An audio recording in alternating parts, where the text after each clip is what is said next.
Hello everyone, welcome to Filmopedia. अगर आप मेरे चैनल को फॉलो करते हो तो आपको पता होगा कि मैं हैरी पॉटर की मूवीज का रिव्यू कर रहा था और ये हैरी पॉटर की मूवीज का रिव्यू का लास्ट वीडियो होगा जिसमें कि मैं बात करूंगा Harry Potter the Deathly Hallows part 2 का। ये मूवी एंड है हैरी पॉटर की पूरे सागा की और ये मूवी इतनी सेटिस्फाइंग और इंटरटेनिंग है कि इसके बारे में जितनी बात करें उतनी कम।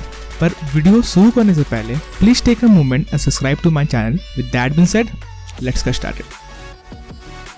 Subscribe to Filmopedia and press the bell icon for movies and TV show related updates.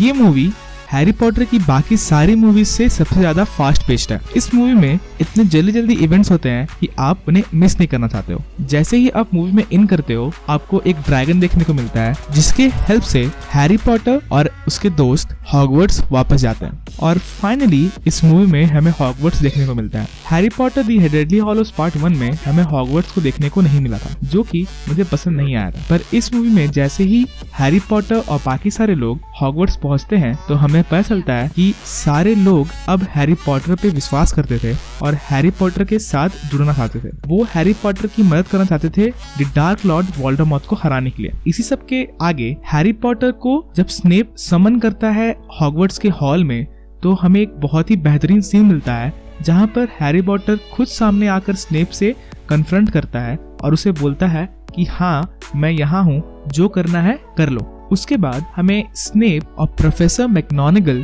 के बीच में एक बहुत ही बेहतरीन फाइट सीन देखने को मिलता है। स्नेप को हॉगवर्ट्स छोड़ के जाना पड़ता है और इस पॉइंट के बाद हमें हॉगवर्ट्स वर्सेस दी वोल्डेमॉर्ट आर्मी देखने को मिलने वाली थी जो कि बहुत ही ज्यादा एक्साइटिंग थी। इस मूवी में वो हर कुछ सच होता है जो कि हमने शुरू से डिमांड किया था। जैसा कि मैंने इस रिव्यू की शुरुआत में बोला था, ये मूवी बहुत ही ज्यादा सेटिस्फाइंग है।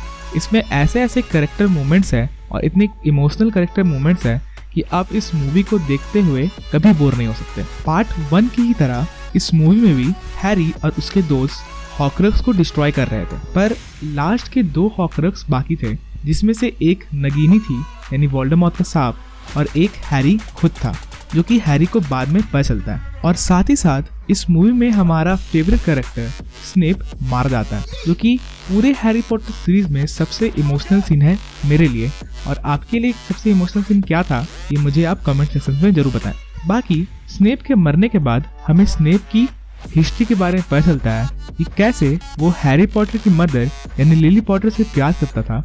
और जब आप ये जानते हुए हैरी पॉटर की पुरानी मूवीज देखते हो तो आपको पता चलता है कि स्नेप कितना अच्छा आदमी था और आपको उसके लिए लिटरली बहुत ज्यादा बुरा लगता है। साथ ही साथ जैसा कि मैंने कहा कि हैरी पॉटर खुद में एक हॉकरक्स था तो वोल्डेमॉर्ट को मारने के लिए उसे खुद मरना था जो कि एक बहुत ही एलिगेंट और बहुत ही बोल्ड मूव था इस मूवी के लिए।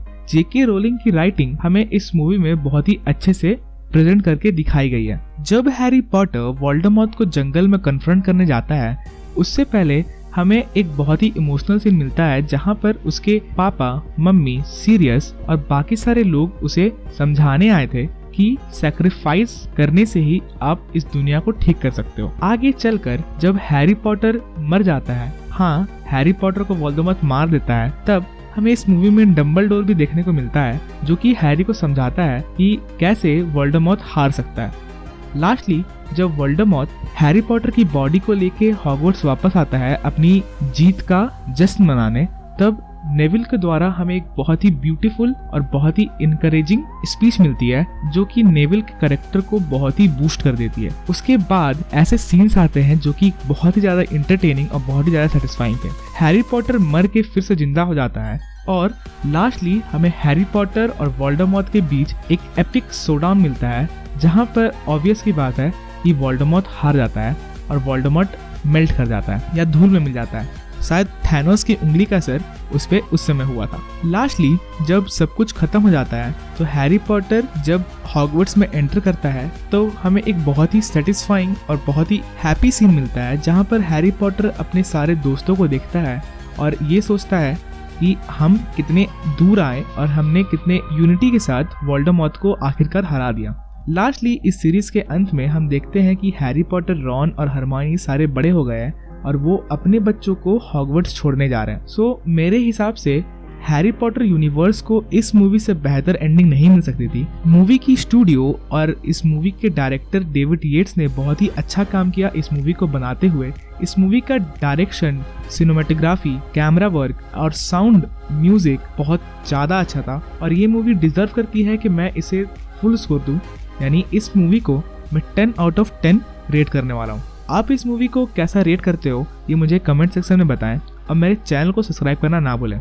मैं ऐसे ही इंटरटेनिंग वीडियोस लाता रहूँगा और होपफुली इस वीडियो के बाद मैं आयरन मैन 1, 2 और 3 का रिव्यू करूँ। सो मेरे चैनल को जरूर से सब्सक्राइब कर लें और उस बेल आइकन को भी दबा दें। साथ ही साथ आप सबको 2019 की बहुत सारी शुभकामनाएं and as always thanks for watching.